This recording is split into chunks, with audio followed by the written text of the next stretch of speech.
স্বাগত জানাচ্ছি সারা বিশ্বে ঘটে যাওয়া আলোচিত সব খবর নিয়ে ভোরের কাগজের প্রতিদিনের আয়োজনে। আর পুরো আয়োজন জুড়ে আপনাদের সাথে আছি আমি কামরুজ্জামান আরিফ।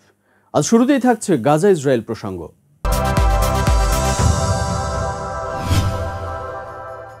7 জুন গাজা উপত্যকার বিভিন্ন অংশে ফের হামলা চালিয়েছে ইসরায়েল।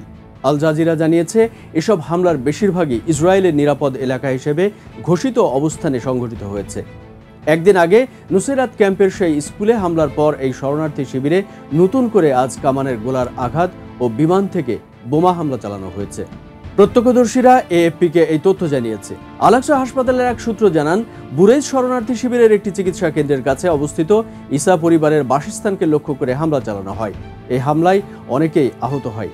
মধ্য গাজার দেইর আল বালা অঞ্চলের আল-আকসা হাসপাতাল জানিয়েছে, বৃহস্পতিবার নুসেরাত শিবিরে জাতিসংঘ পরিচালিত স্কুলে ইসরায়েলি হামলায় নিহতের সংখ্যা 37, যাদের মধ্যে নারী ও শিশু আছে। এই হামলায় পর ইসরায়েলের দাবি করেছে 3 শ্রেণীকক্ষে লুকিয়ে থাকা 9 জঙ্গিকে তাদের যুদ্ধবিমান হত্যা করেছে। সেখানে হামাস ও ইসলামিক জিহাদের 30 যোদ্ধা লুকিয়ে ছিল বলেও তারা দাবি করে।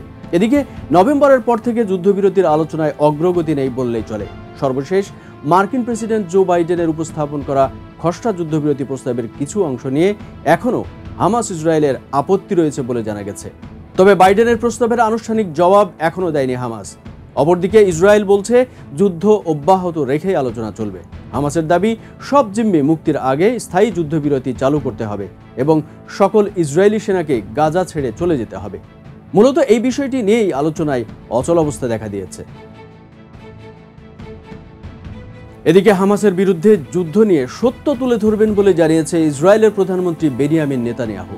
আগামী 24 জুলাই মার্কিন কংগ্রেসে এ নিয়ে ভাষণ দেবেন তিনি। প্রতিনিধি পরিষদের স্পিকার মাইক জনসন ও সিনেটের সংখ্যালঘু নেতা মিস ক্যাকনেল এক বিবৃতিতে জানিয়েছেন, নেতানিয়াহু প্রতিনিধি পরিষদ ও সিনেটের যৌথ অধিবেশনে বক্তব্য রাখবেন। নেতানিয়াহু তার এই বিবৃতিতে বলেন, কংগ্রেসের উভয় কক্ষের সামনে ইসরায়েলের প্রতিনিধিত্ব করার এবং আমেরিকান জনগণ ও বিশ্ব প্রতিনিধিদের কাছে যারা আমাদের ধ্বংস করতে চায় তাদের বিরুদ্ধে যুদ্ধের সত্যতা তুলে ধরার সুযোগ পেয়ে আমি খুবই উৎসাহিত। নেতানিয়াহুর সফরটা এমন সময় হচ্ছে যখন যুক্তরাষ্ট্রের প্রেসিডেন্ট জো বাইডেন এবং তার মধ্যে গাজা যুদ্ধ নিয়ে তৈরি হয়েছে দূরত্ব। যুক্তরাষ্ট্র সফরে নেতানিয়াহু বাইডেনের সঙ্গে সাক্ষাৎ করবেন কিনা তা এখনো জানা যায়নি। প্রথম ইউরোপীয় দেশ হিসেবে আন্তর্জাতিক বিচার আদালতে ইসরায়েলের বিরুদ্ধে করা দক্ষিণ আফ্রিকার মামলায় যোগ দেওয়ার ঘোষণা দিয়েছে স্পেন। 6 জুন দেশটির পররাষ্ট্রমন্ত্রী হোসে ম্যানুয়েল আলবারেস এই তথ্য নিশ্চিত করেন। ইউরোপীয় ইউনিয়নের আরও 2টি দেশ আয়ারল্যান্ড ও নরওয়ের সঙ্গে ফিলিস্তিনকে রাষ্ট্র হিসেবে স্বীকৃতি দেওয়ার সপ্তাহখানেক পর এই সিদ্ধান্তের কথা জানালো স্পেন। এখন কলম্বিয়া, মিশর ও তুরস্ক সহ বেশ কয়েকটি দেশের সঙ্গে পেদ্রো সানচেজের দেশটিও আনুষ্ঠানিকভাবে ইসরায়েলের বিরুদ্ধে মামলায় যোগদানের অনুরোধ জানাবে। এর আগে দক্ষিণ আফ্রিকার সঙ্গে যোগ দিয়েছিল উত্তর আমেরিকার দেশ মেক্সিকো ও চিলি। সংবাদ সম্মেলনে স্পেনের পররাষ্ট্রমন্ত্রী বলেন, আইসিজে গাজার রাফা শহরে হামলা চালানো বন্ধ করার রায় দিলেও ইসরায়েলি বাহিনী তা অগ্রাহ্য করে একের পর এক আক্রমণ চালিয়ে যাচ্ছে। এ কারণেই আমরা ইসরায়েলের বিরুদ্ধে ওই মামলায় যোগ দেওয়ার সিদ্ধান্ত নিয়েছি। এদিকে গাজায় যুদ্ধবিরতির জন্য জাতিসংঘ নিরাপত্তা পরিষদে যুক্তরাষ্ট্র উত্থাপিত খসড়া প্রস্তাব নিয়ে উদ্বেগ প্রকাশ করেছে রাশিয়া ও চীন। ইসরায়েল ও ফিলিস্তিনি সশস্ত্র গোষ্ঠী হামাসের মধ্যে যুদ্ধবিরতির জন্য মার্কিন প্রেসিডেন্ট জো বাইডেন একটি রূপরেখা পরিকল্পনা করেন। সেটি নিয়েই 6 জুন উদ্বেগ প্রকাশ করেছে দেশ দুটি। জাতিসংঘের নিরাপত্তা পরিষদে ভোট দেওয়ার ক্ষমতা রয়েছে রাশিয়া ও চীনের। ব্রিটিশ বার্তা সংস্থা রয়টার্স এই খবর জানিয়েছে। কূটনীতিকরা বলছেন, নিরাপত্তা পরিষদের একমাত্র আরব সদস্য দেশ আলজেরিয়াও খসড়াটিতে সমর্থন দিতে প্রস্তুত না থাকার ইঙ্গিত দিয়েছে। নিরাপত্তা পরিষদের প্রস্তাব পাশ করতে এর পক্ষে অন্তত 9 ভোট প্রয়োজন। তবে যুক্তরাষ্ট্র, ফ্রান্স, যুক্তরাজ্য, চীন ও রাশিয়া এই 5 দেশের কোনোটি যদি ভেটো দেয় তাহলে তা পাশ হবে না। এবারে নজর দেওয়া যাক ভারতের নির্বাচনের দিকে। ভারতের প্রধানমন্ত্রী নরেন্দ্র মোদী আজ বিদায়ী প্রেসিডেন্ট দ্রৌপদী মুর্মুর সাথে পরবর্তী সরকার গঠনের পরিকল্পনা উপস্থাপন করবেন এবং অনুমোদন নেবেন। 7 জন মোদী তার জোটের অন্যান্য দলের নেতাদের সঙ্গে নিয়ে প্রেসিডেন্ট দ্রৌপদী মুর্মুর সঙ্গে দেখা করে পরবর্তী সরকার গঠনের আনুষ্ঠানিক অনুমোদন চাইবেন। এই বৈঠকে এনডিএ জোটের নেতা টিডিপির চন্দ্রবাবু নাইডু, জেডিইউ এর নীতিশ কুমার এবং শিবসেনার একনাথ শিন্ডে উপস্থিত থাকবে বলে জানা গেছে। ভারতের সংবাদ মাধ্যম প্রেস ট্রাস্ট অফ ইন্ডিয়া এই বিষয়টি জানিয়েছে। শুক্রবার প্রেসিডেন্ট কমপ্লেক্সে এনডিএ জোটের সদ্য নির্বাচিত সংসদ সদস্যরা বৈঠক করবেন বলে জানা গেছে। এই বৈঠকের পরই প্রেসিডেন্টের সঙ্গে জোটের জ্যেষ্ঠ নেতৃবৃন্দের বৈঠক হবে। 5 June national Democratic alliance NDA জোট মোদীকে সর্বসম্মতিক্রমে জোটের নেতা ও পরবর্তী প্রধানমন্ত্রী হিসেবে বেছে নেয়। হিন্দুস্তান টাইমসের বৃহস্পতিবার সম্পাদকীয়তে মন্তব্য করা হয়েছে, মোদীকে এখন জোট রাজনীতির মাইনফিল্ডের উপর নির্ভর করতে হবে, যার ফলে তার তৃতীয় মেয়াদ প্রত্যাশার চেয়েও বেশি কঠিন হতে পারে। 9 জুন সন্ধ্যায় প্রধানমন্ত্রী মোদী শপথ নেবেন বলে জানা গেছে। এদিকে নির্বাচনী বিজয়ে অভিনন্দন জানানো ইসরায়েলি প্রধানমন্ত্রী বেনিয়ামিন নেতানিয়াহুকে ধন্যবাদ জানিয়েছেন ভারতের প্রধানমন্ত্রী নরেন্দ্র মোদী। সেই সঙ্গে ইহুদি রাষ্ট্রটির সঙ্গে সম্পর্ক আরও গভীর করার অঙ্গীকার করেছেন ভারতীয় প্রধানমন্ত্রী। 6 জুন অভিনন্দন জানাতে মোদীর সঙ্গে ফোন কলে কথা বলেন নেতানিয়াহু। এরপরই নিজের এক্স হ্যান্ডেলে একটি পোস্ট দেন ভারতের প্রধানমন্ত্রী।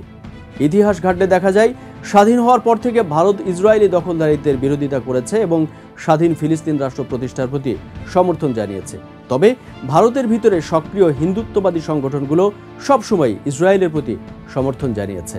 কিন্তু সময়ের পরিক্রমায় মোদী সরকার এখন ইসরায়েলের অন্যতম ঘনিষ্ঠ মিত্র হিসেবে বিবেচিত। 2017 সালে ভারতের প্রথম প্রধানমন্ত্রী হিসেবে মোদী ইসরায়েল সফর করেন। সফরে তিনি ফিলিস্তিনি কোনো প্রতিনিধির সঙ্গে সাক্ষাৎ করেননি। তখনই বিজেপি সরকার পরিষ্কার ইঙ্গিত দেয় যে তারা কোন পক্ষে। এরপর থেকেই নেতানিয়াহুর সঙ্গে মোদীর সম্পর্ক ঘনিষ্ঠ হতে শুরু করে। এবারে থাকছে ইউক্রেন রাশিয়া প্রসঙ্গ। এক বিরল সাংবাদিক সম্মেলনে রুশ প্রেসিডেন্ট ভ্লাদিমির পুতিন পশ্চিমা বিশ্বকে সতর্ক করেছেন। রুশ ভূখণ্ডের গভীরে হামলা ঘটলে ক্ষেপণাস্ত্র মোতায়েন ও পরমাণু অস্ত্র প্রয়োগের হুমকি দিয়েছেন তিনি। বিশ্লেষকদের মতে ইউক্রেন পশ্চিমা অস্ত্র ব্যবহার করে রুশ ভূখণ্ডে হামলার অনুমোদন পাওয়ার ফলে যুদ্ধের গতি প্রকৃতি বদলে যেতে পারে, এমন আশঙ্কায় রয়েছে মস্কো। প্রেসিডেন্ট ভ্লাদিমির পুতিন পশ্চিমা বিশ্বকে সতর্ক করে বলেছেন, পশ্চিমা অস্ত্র ব্যবহার করে রুশ ভূখণ্ডের আরও গভীরে হামলা হলে তিনি যুক্তরাষ্ট্র ও ইউরোপের খুব কাছের দেশে প্রচলিত ক্ষেপণাস্ত্র মোতায়েন করতে পারেন। ইউক্রেন যুদ্ধ শুরু হওয়ার পর আন্তর্জাতিক সংবাদ সংস্থাগুলোর উচ্চ পদস্থ সম্পাদকদের সঙ্গে প্রথম সাক্ষাতে পুতিন এমন হুঁশিয়ারি দিয়েছেন। তিনি আরও বলেন, রাশিয়া কখনো পরমাণু অস্ত্র প্রয়োগ করবে না। পশ্চিমা বিশ্বের এমন অনুমান ভুল। এদিকে রুশ বিমান হামলা মোকাবেলায় ইউক্রেনকে মিরাজ 2005 মডেলের যুদ্ধবিমান সরবরাহের প্রতিশ্রুতি দিয়েছে ফ্রান্স। বৃহস্পতিবার এক টেলিভিশন সাক্ষাৎকারে ইউক্রেনকে ওই যুদ্ধবিমান সরবরাহের প্রতিশ্রুতি দিলেন ফরাসি প্রেসিডেন্ট ইমানুয়েল ম্যাক্রো। রুশ হামলা মোকাবেলায় ইউক্রেনের প্রেসিডেন্ট ভ্লাদিমির জেলেনস্কি 2 বছরের বেশি সময় ধরে পশ্চিমা বিশ্বের কাছ থেকে বারবার অস্ত্র, গোলাবারুদ ও সামরিক সরঞ্জাম চেয়ে আসছেন। যুক্তরাষ্ট্র ইউরোপের দ্বিধাদ্বন্দ্বের কারণে দেরিতে হলেও কিছু অস্ত্র আদায় করতে পেরেছেন তিনি। বিশেষ করে রুশ বিমান হামলা মোকাবেলায় উন্নত AU-16 যুদ্ধবিমানের প্রতিশ্রুতি পেলেও এখনও সেই বিমান হাতে পায়নি ইউক্রেন। অবশেষে পেল সুখবর। সম্প্রতি নাৎসি বাহিনীর হাত থেকে ইউরোপকে মুক্ত করার উল্লেখযোগ্য দিন ডি-ডের 80তম বার্ষিকী উপলক্ষে ফ্রান্সে বিশ্ব নেতাদের সঙ্গে যোগ দিয়েছেন জেলেনস্কি। মার্কিন প্রেসিডেন্ট জো বাইডেন ও ফ্রান্সের প্রেসিডেন্ট ইমানুয়েল ম্যাক্রোর সঙ্গে সাক্ষাতের সুযোগ পান তিনি। এবারও পশ্চিমা বিশ্বের কাছে আরও সামরিক সহায়তার ডাক দিয়েছেন জেলেনস্কি। শুক্রবার ফ্রান্সের সংসদের নিম্নকক্ষ ভাষণের আগেই ম্যাক্রো বৃহস্পতিবার এক টেলিভিশন সাক্ষাৎকারে ইউক্রেনকে যুদ্ধবিমান সরবরাহের প্রতিশ্রুতি দিলেন। তবে বিমানের সংখ্যা, আর্থিক লেনদেন বা হস্তান্তরের সময় সম্পর্কে তিনি কিছুই জানাননি। দর্শক, এই ছিল সারা বিশ্বে ঘটে যাওয়া উল্লেখযোগ্য কিছু খবর নিয়ে ভোরের কাগজের আজকের আয়োজন। যারা এতক্ষণ আমাদের সাথে ছিলেন তাদের অসংখ্য ধন্যবাদ। সারা বিশ্বের সব খবর সবার আগে জানতে সাথে থাকুন আমাদের ভোরের কাগজ ইউটিউব চ্যানেল ও ফেসবুক পেজে। ভালো থাকবেন সবাই। আল্লাহ হাফিজ।